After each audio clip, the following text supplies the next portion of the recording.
기도 다시 하면서 말씀 듣기를 원합니다. 성령님이 임하시면 우리가 정말 찬양하면서 기뻐하면서 말씀을 듣고 말씀을 전한다 그랬습니다. 성령님이 임하시면 손뼉치는 기분으로 말씀을 전하게 하여 주시고, 성령님이 임하셔서 소리 높여 말씀을 전하게 함으로 통해서 우리 듣는 사람들이 성령님 임하심으로 통해서 말씀으로 나타나는 역사를 보면서 성령님을 높이는 은혜가 있게 도와주시옵소서. 춤을 추기까지 하면서 말씀을 전할 수 있게끔 하셔서 이것이 성령님 임함으로 통해서 나타나는 역사인 것을 우리 듣는 자를 통해서 알게 하는 예배가 되게 도와주시옵기를 예수님 거룩한 이름 받들어 감사 기도합나이다. 오늘은 어머니 날이죠. 예전 같으면 우리가 야외에 가서 각종 음식 참 수고 해가지고 장만해가지고 어머님들 정말 기쁘게 했던 우리 옛날 생각을 합니다. 그와 같이 우리가 음식을 준비하고 그들을 위해서 많은 일을 했기 때문에 그날 말씀은 그 행사를 통해서 전혀 제대로 전하지 못했습니다. 그런데 오늘은 우리 교회 실정이 야외 가지는 못하고 이곳에서 성령님 임하신 이 문제에 대해서 말씀을 전할 수 있게 돼서 얼마나 기쁜지 모르겠습니다. 이 성령님 임하심에 대해서는 여러분들이 아시겠지만 적어도 한 20-30분은 내가 드리는 것 같아요. 그런데 오늘은 특별히 더욱 보충해서 말씀을 전할 수 있게 돼서 얼마나 벅찬 마음인지 모릅니다. 믿음으로 합심해서 기도했다 그러죠. 믿음으로 합심, 이 합심이 얼마나 중요한지 모릅니다. 우리 여기에 한두 세 사람, 몇 사람 있더라면 두세 사람이 같이 그냥 있으면 안 되고 합심해야 됩니다. 우리가 여기에 합심만 하면 큰 역사가 일어날 수 있는 그런 문제죠. 합심해서 기도했을 때에 약속대로 성령이 임했습니다. 이 성령님이 임했다. 여러분들은 이미 성령님을 모시고 성령 받아서 성령 뜻에 따라서 살기를 원하고 살아가고 있는 그런 실정인데, 여러분 아시다시피 성령님이 우리 마음속에 계셔가지고 성령님이 인도한다 하는 것은 우리 개신교 신약에 와서 얼마나 중요한지 모릅니다. 구약에서는 사람들이 말씀의 가르침에 따라서 살아가면 지혜로워서 지혜로운 삶으로 통해서 그들이 풍요하고 잘되고 잘 먹고 잘 살고 있다고 그렇게 알고 있었습니다. 그러나 예수님이 이 땅에 오신 연후에 우리는 말씀에 따라서 우리가 살 수 없는 인간이기 때문에 말씀에 따라서 살 수 있게끔 성령님의 역사에 의해서 성령님의 도움으로 우리가 세상 살아나가야 됩니다. 그래서 오늘 여러분들은 성령님 역사에 따라서 성령님의 인도에 따라서 살아가는 사람이 되어야 된다 하는 것을 아시면서 오늘 우리가 살 때에 내 뜻 아니고 내 바람 내 소원이 아닌 성령님의 역사에 의해서 살 수 있는 그런 모습을 구약 사람들 살아간 모습 보면서 오늘 은혜 받기로 하는데, 오늘 본문에 성령님이 임했다 그럽니다. 사도행전 2장 1절에서 4절에 성령님이 임했을 때에 세 가지 특별한 역사를 나타나고 있습니다. 그 역사는 후대 많은 사람들이 오순절에 내려왔던 성령님과 같이 우리 모임에서 역사하셔서 나타나서 그와 같은 똑같은 역사가 나타나기를 원합니다. 성령님이 오십시오. 이렇게는 아니지만 많은 성경 말씀에 성령님이 임했을 때에 나타나는 것들을 지금 오순절에 나타나는 성령의 역사와는 다르지만 어떤 모양이든지 역사가 나타나고 있는데, 여하튼 성령님이 임했을 때에 오순절에 임했을 때에 첫 번째 보니까 급하고 강한 바람 소리로 통해서 성령님이 마가 다락방에 임하기 시작했다. 그때에 오순절에 수만 명이 오늘 성경에 이런 가지 각 지역에서 오순절 절기를 지키기 위해서 예루살렘에 많이 왔는데 거기에 많은 사람이 다 들을 수 있는 큰 소리로 강하고 급한 바람으로 임하게 됐다 합니다. 성경에도 보니까 예수님 하나님이 임하시기 전에 강한 바람으로 이렇게 성령님의 역사가 나타내는 걸 보는데 왕상 19장 11절에 보니까 엘리야가 이제 나는 모든 것을 포기했습니다. 나는 살 소망을 잊었습니다. 그러고 있을 때에 하나님께서 엘리야에게 임하실 때 큰 바람을 앞세우고 지나가는 것을 봅니다. 에스겔서 37장 7절에 보니까 마른 뼈에 성령님이 임하게 되니까 소리가 부드르르 나면서 이렇게 뼈가 이렇게 부딪히고 마주치는 그런 소리를 났다 그럽니다. 성령님 임했을 때에 많은 사람들이 성령 집회를 한다든지 했을 때 그 공기 분위기가 다르다 그럽니다. 성령이 임했을 때에 그 교회의 분위기가 다른다 그러는데 여러분들이 지난 한 30년 동안 이 교회에 있으면서 때때로 이와 같이 성령님이 임함으로 통해서 교회에 여러분 마음이 어떻게 움직이는 그런 것을 체험한 그런 역사가 있는 줄 알고 있습니다.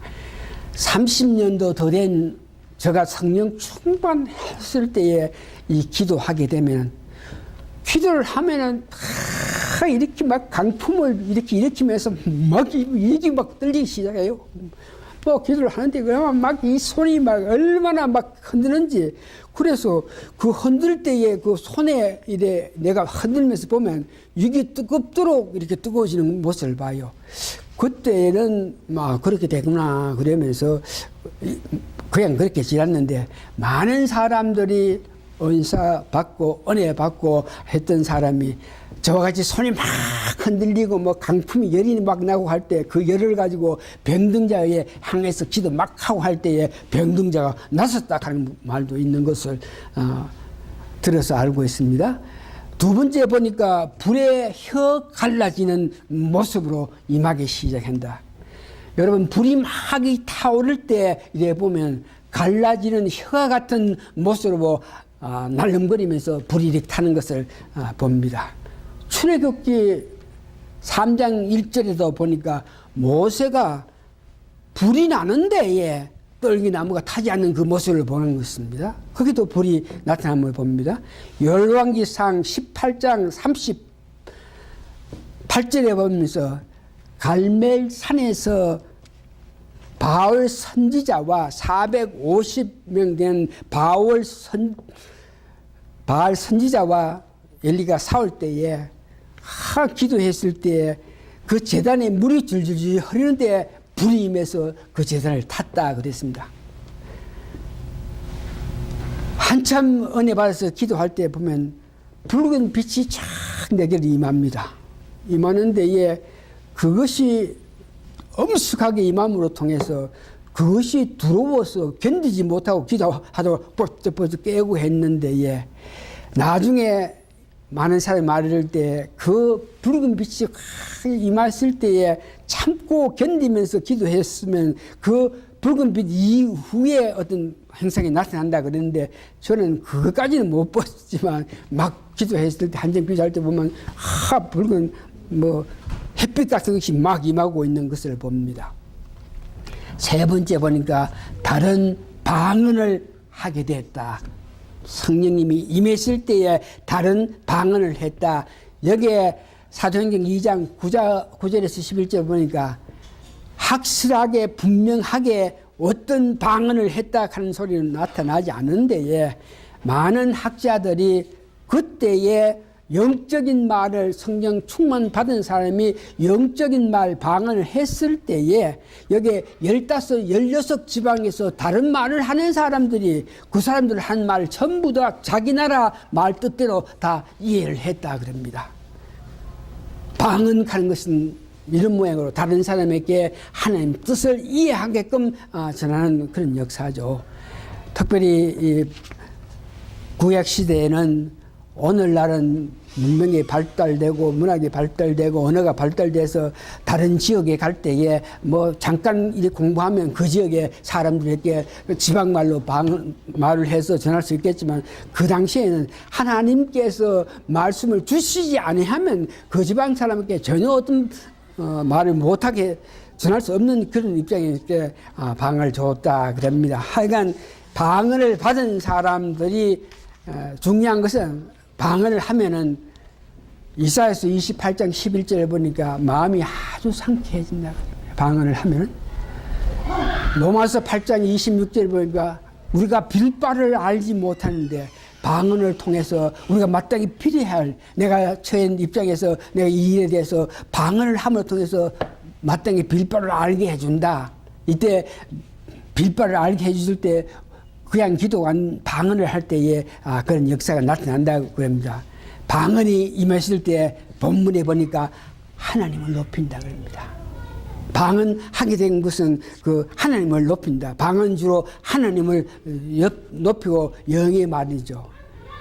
여러분이 잘 아시는 바와 같이 어느 집회에서 방언을 하게 되면 방언을 했을 때에 통역하는 그 방언을 하지 마라 그러죠. 그러니까 여러분들이 교회에서 간혹 가다가 우리가 방언하고 하실 때 해중 가운데서 이 방언을 하는 사람들도 있고 했을 때에 그때에 제가 방언에 대한 해석에 대한 은사를 받았는지 안 받았는지는 확실히 몰라도 방언하는 사람 실제로 방언하는 사람은 자기 스스로도 뭘 하는지 모르는 그런 입장에서 방언을 하게 되네. 여기에 세 번 하나님을 높이는 것이 방언이라 그랬으니까 그들이 어떤 모양이 방언했든지 간에 하나님을 높인다 하는 그런 모양으로 해석하면 그 사람들 다 수긍하고 했던 것을 봅니다. 방언하면 하나님을 높이는 것입니다. 방언 또한 혀가 갈라진 모습으로 바람과 큰 소리로 성령님이 임했다. 그러면 오늘 방언을 주시는 이유가 뭐 있느냐?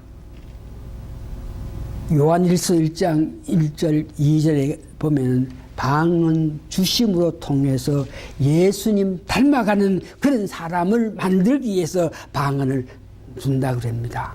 요한일서 1장 2절에 방언함으로 통해서 성령님의 그 역사, 성령님의 전 인격과 교제하게 된다는 뜻이죠.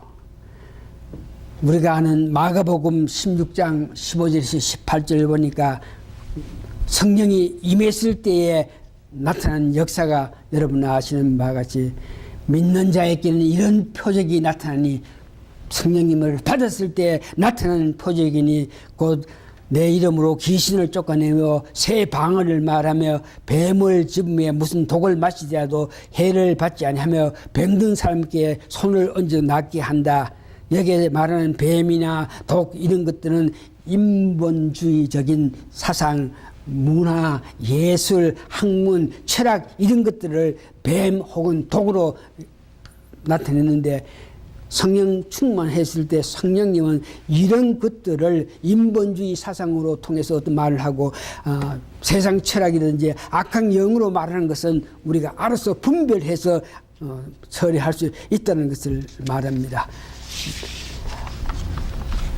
마태복음 28장 19절에서 20절 보니까 이 복음은 방언은 복음을 전하기에 능력을 주기 위해서 방언을 하게 하고 성령님 임하게 합니다. 너희는 가서 모든 족속을 제자 삼아서 내가 분부한 모든 걸 가르쳐 지키라 침례줘라. 이거 다 성령이 임해서 능력을 받았기 때문에 그 모든 것을 할 수 있는데 그것은 근본적으로 복음을 전하는 것입니다.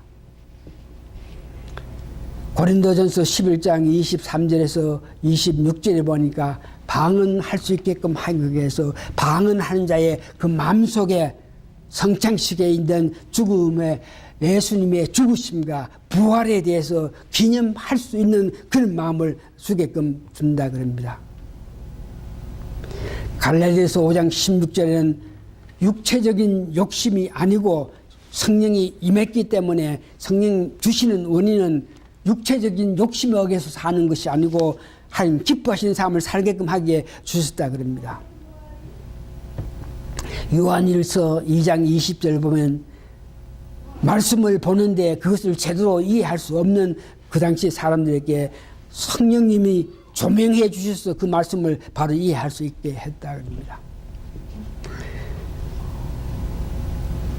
성령이 임했을 때에 나타난 역사에 대해서 지금까지 성경 말씀으로 통해서 성경으로 통해서 말씀드렸지만 제가 직접 받았던 체험으로 통해서 한 7가지 성령님이 분명히 임했을 때에 내게 나타난 것을 제가 말씀드리는데 여러분들도 알 수 있기를 바라는데 성령님이 임했습니다. 임하고 나서 제일 처음에 느낀 것이 교회 모든 사람들을 그렇게 사랑스럽게 볼 수밖에 없는 그런 마음을 주기 시작해요. 교회 모든 사람을 이래 보는데 나도 모르게 옛날에는 한국 사람 보면 어이구 이렇게 피하고 했던데 성령님이 임하고 나서는 교회에 있는 사람들 얼마나 사랑스러워서 하고 가까이 가가지고 내 마음을 이렇게 표현하게끔 만드는 모습을 봅니다. 성령님 임하고 나서는 주님 역사하심을 알기 위해서 말씀에 전념하게 만들었어요. 성령님이 임하니까 밥 먹을 때도 성경책 들고 얼마나 우리 사람한테 욕을 먹으면서도 밥 먹으면서 벤서 가서도 뭐 직장에 가서 일하면서 머리 이렇게 깎아가면서 성경책 이렇게 자꾸 보고 하니까 야야야 정신 차리라. 너 내 머리 좀 제대로 깎으라 할 정도로 뭐 집에 가가지고 자나 깨나 계속적으로 성경책 들고 이렇게 보면서 운전하면서 뭐 이 성경 보는 건 말할 것도 없고 뭐 오면서도 자면서도 성경책을 자꾸 읽게끔 이렇게 만들더라고요. 그래서 성경을 내가 뭐 몇십 번 이거 다 읽어보고 했을 거예요. 세 번째는 성령이 임하고 나서는 제가 신학적으로 깊은 아는 것이 부족했고 했기 때문에 꿈이든지 항상이든지 이 세미한 소리를 자꾸 줘가지고 앞에 돌아가는 일을 내일 아침에 네가 이런 일이 일어난다 하는 것을 꿈에 보이게 되고 어떤 항상을 통해서 그 항상의 소리를 들어가지고 무엇을 알게 하면서 부족한 것에 대해서 자꾸 이렇게 충족하는 그 모습을 봐요. 꿈을 준다 항상 충족한 건 보니까 옛날에 우리 사람 보니까 여러분 아시다시피 우리 사람들이 성서적으로 신학적으로 좀 부족하니까 계속 꿈을 주고 뭐 항상을 주고 막 하더라고요. 제가 신학교에 가서 신학을 좀 제대로 하고 신학에 좀 알고 나서부터는 내가 받았던 이 모든 꿈 환상은 나는 별로 안 받고 우리 사람이 자꾸 받더라고요. 네 번째 보니까 방언도 하게 하고 기도도 저는 지금도 기도도 은사라 그래요. 성령님이 내게 임했을 때 뜨거울 때에 내 깊은 마음으로서 주님 내가 영접합니다. 주님 내가 사랑합니다. 내 목숨보다 귀한 주님을 내가 알지 못하고 살았습니다 하면서 고백한 이후에 내 마음에 뜨거워서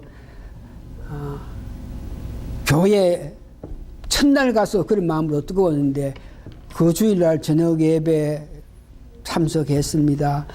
그 주일 다음 수요일날 예배에 참석했습니다. 사람들이 놀라지. 이 사람 어제 그저께 봤더니 뭐 이거 새벽 저녁에도 오고 아침에도 오고 막 온다 그러는데 새벽 기도에 또 참석했네. 새벽 기도에 참석했는데 그때 새벽 기도가 한 5명 있는데 손을 이래 잡고 이렇게 뭐 돌아가면서 기도를 쭉 하대요.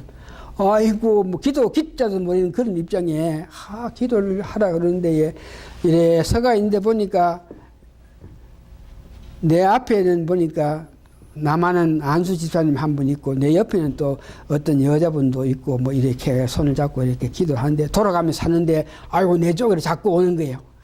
그래서 얼마나 마음이 불안한지 기도가 웬 말이냐, 이거. 괜히 새벽에 와가지고, 나오라 그러니까 손잡고, 기도합시다 하면서 순서대로 목사가 먼저 하고, 그 다음 누구 하고 이렇게 하는데, 아이고, 내게 갖고 오는데 내 옆에 있는 사람한테 하고 나서 이제 그 다음 내가 해야 될 차례인데, 내가 기도를 할 수 없어. 내 옆에 있는 사람 보고 자꾸 이 손으로, 말은 못해 손으로 빨리빨리 저 사람 기도 끝나면 나는 기도 못하니 받아서 하시오 하면서 이렇게 손질을 막 해도 이 사람은 토시 무슨 말인지 모르고 왜 그러냐 하는 뜻으로 손을 막 뿌리치고 그러더라고.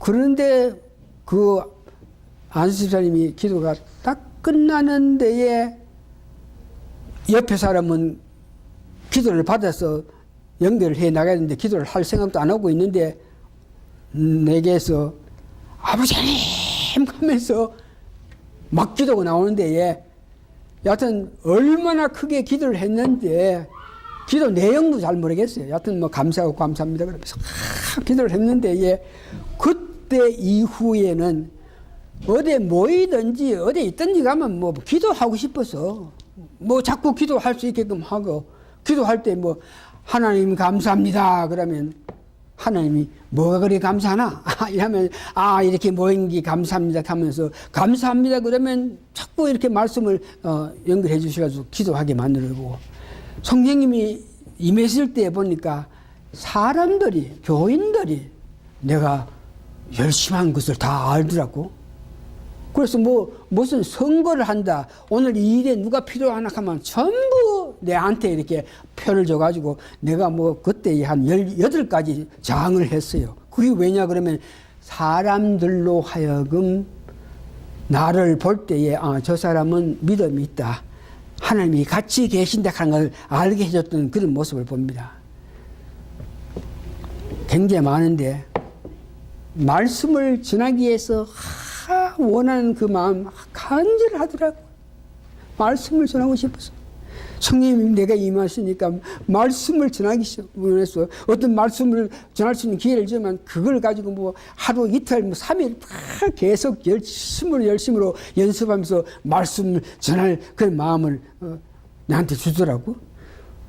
그런데 여러분 아시겠지만 내가 그런 열정으로 말씀을 전하려고 그러는데 내가 아직까지 신학이 부족하고 뭐가 부족하니까 말씀 전하지 못한다 그러면서 나를 막았던 목사님이 계시는데 고맙게도 그분이 그렇게 나를 말씀 전하는 것을 막아서 아이고 내가 전할 테니 당신 너 가 있으라 그러니까 자기가 떡 전하는데 앉아가지고 내가 얼마나 이 말씀 전하는 순간을 위해서 기도하고 얼마나 연습하고 잠도 안 자고 먹지도 않고 연습했는데 이 기회를 목사라고 해서 나를 말씀 전하지 못하게 한다. 그래가지고 아이고 나도 목사 되겠습니다. 이 말로 통해서 제가 목사 되게 했는 걸 압니다. 여하튼 주를 이해한 그 마음이 봉사, 헌신, 최고, 봉사도 세계에서 제일 많이 하는 것 같고 헌금도 말도 말고 버지니아 전체에서 교인 중에서 내가 헌금 제일 많이 하는 그런 사람 되게 해주십시오. 그 사람에서 얼마나 연습했는지 모르겠습니다. 성령님이 하고 나서는 내가 복음을 전하기 위해서 말씀을 전하기 위해서 필요한 일에 사람을 붙여주더라고요. 신학교 갔을 때 보니까 늙은 내가 이래 갔으니까 교수들이 나를 보면서 얼마나 잘 가르쳐 주려고 그 나이에 참 열심입니다. 아이고 정말 그 멀리에서 뉴포니에서 워싱턴까지 와가지고 공부하는 그 모습 보면서 눈이 바짝바짝 해가지고 한 자리도 안 놓치려고 싶어서 주여 믿습니다. 알게 해주십시오. 그런 마음을 듣고 있으니까 그 가르치는 사람이 나를 보고 감동해서 정말 자기 아는 그 이상 성령님이 역사하신 걸 확 가르쳐 주려고 그때의 그 교수들은 내 때문에 그 사람들 정말 성령 충만해가지고 말을 많이 전하게끔 이런 역사도 일어났습니다. 이제 정리합니다. 어떻게 하면 성령을 받을 수 있겠느냐? 제가 앞에서 말씀했지만 오순절에 나타났던 성령님이 임하실 때와 똑같은 방법으로 우리가 성령 충만하게 받는 것은 아니지만 성경에 보니까 여러 모양으로 성령 충만함에 대해서 성령 충만을 받아야 된다는 필요성에 대해서 말하면서 우리가 하여금 어떻게 하든지 성령 충만을 받으라. 그런데 첫 번째는 뭐니 해도 여러분 자신이 간절해야 됩니다. 간절히 원해야 됩니다. 성령 충만이 명령이니까 그 정도가 아니고 내 깊은 마음에서 성령 충만하지 않으면 이 세상 성령님의 인도로 살 수 없기 때문에 하나님 기뻐하신 삶을 살 수 없다는 것을 확신하면서 성령 충만을 위해서 매일매일 간절히 원하는 그런 마음을 가져야 됩니다. 그것을 보고 마태복음 5장은 심령이 가난한 자가 되라. 자신이 재물이 되라. 이렇게 말하고 있습니다. 간절히 성령 충만을 위해서 원했던 교회들이, 원했던 사람들이 성령 충만 받은 것을 우리가 볼 수 있는데 사도행전 4장 29절에서 31절 보니까 자기들이 어떤 우영한 상태에 놓여 있을 때 베드로가 감옥에 가 있고 자기들은 불안한 상태에 있을 때 주여 주여 이 어려운 상태에서 우리가 이길 수 있는 것은 성령 충만해야 됩니다. 그러면서 그들이 간절히 기도했을 때 그 교회에 그 모임에 성령님이 임해서 뜨거운 마음으로 그들은 성령 충만을 받았다는 것을 이해합니다. 이제 누가복음 11장 10절에서 13절 보니까 예수님께서 우리에게 구하라 받을 것이요 찾으라 찾을 것이요 두드린다 열린다 그러시면서 사람들이 악할지라도 좋은 것으로 그 자식들에게 주기를 원하는데 너희들이 간절히 원하면 내가 성령을 주지 않겠느냐 하시는 이 말, 이런 모양으로 여러분 간절히 성령 충만하기를 원해서 여러분 충만히 받아서 우리가 살아갈 때 하나님 뜻대로 살기 위해서 성령 충만히 해야 된다는 것을 아시는 여러분 다시 되기를 원합니다. 교회에서 예배를 통해서 말씀과 기도로 통해서 성창식으로 통해서 은혜 받아서 성령 충만하게 됨으로 통해서 여러분들이 달라져야 됩니다. 이 교회가 달라져야 됩니다. 사람 관계가 아름답게 달라져서 예배와 말하는 것이 더욱더욱 은혜스럽게 드리는 우리 모두가 되어서 이 땅 살아갈 때에 성령 충만했기 때문에 이 세상을 이기면서 달려갈 수 있는 여러분 되시기를 예수님 이름으로 축원합니다. 아멘. 다 같이 기도하시겠습니다. 성령님이 임하실 때에 변한 사람들의 모습을 내 자신 간증을 통해서 변한 것을 말씀드렸습니다. 오늘 듣는 사랑하는 성도님들, 그 말씀이 그들 마음속에 새겨져서 성령 충만함을 바라는 그 마음으로 살아갈 때에 하나님 은혜로 말미암아 예수님께서 주신다고 약속하신 성령님의 능력을 더욱 받아서 성령 충만한 상태로 이 세상 하나님 기뻐하시는 삶을 사는 우리 성도님 다 되게 도와주시옵기를 예수님 거룩한 이름 받들어 감사 기도합니다. 아멘.